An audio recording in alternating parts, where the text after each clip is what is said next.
Shuttlecraft, 2017 Mercedes Benz Metris Review. Gene Roddenberry's basic vision of the future of travel is similar to our own. His fictitious crew used the big Enterprise ship for boldly going meaningful distances, then they hopped in the Galileo shuttlecraft when it was time to lug a recon crew and their gear the last mile down to a strange new world. Likewise, I recently employed a Delta 737 to carry me down to within a distant orbit of the state of Florida, then loaded 6, and occasionally 8, adult family members up in a Mercedes Benz Metris for a 1,600-mile recon mission along the state's Gulf Coast. Sure, technically we'd have fit in a Honda Odyssey minivan or a Chevy Traverse SUV. But the week before, 7 adults on the other side of the family spent the week making short trips in an Odyssey, and it proved trickier to climb in and out of for the older generation. I feared that logging 1,600 miles at vastly less than warp speeds with an older cadre of adults in a minivan would be a surefire spoiler for our family vacation. Before continue, please subscribe, share and comment. Thank you.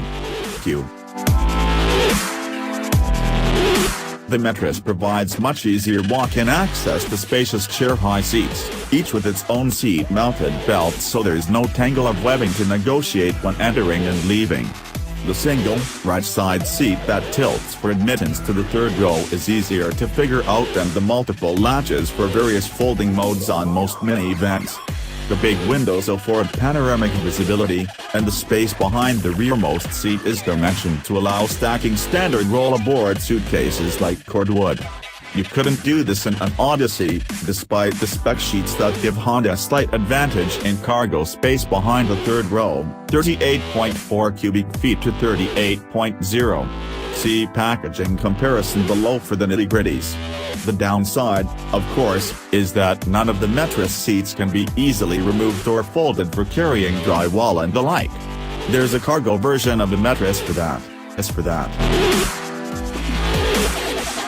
This is a Mercedes commercial vehicle, not a traditional Mercedes-Benz, so there's a strictly business feel to this interior. MB-Tex leatherette upholstery promises carefree cleaning up, hard plastic covers most surfaces, including anywhere the driver might want to rest an outboard elbow. There's no pretense of wood or aluminum trim, sound deadening is minimal, and the user interface is old school.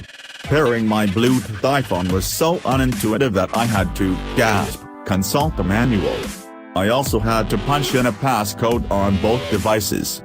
The Decker Map Pilot Nav system, bundled with cruise control, a rear camera, auto start, stop, and other niceties for $1,750, is controlled via a small twist and push knob flanked by up/down/left/right arrows that quickly became second nature to use.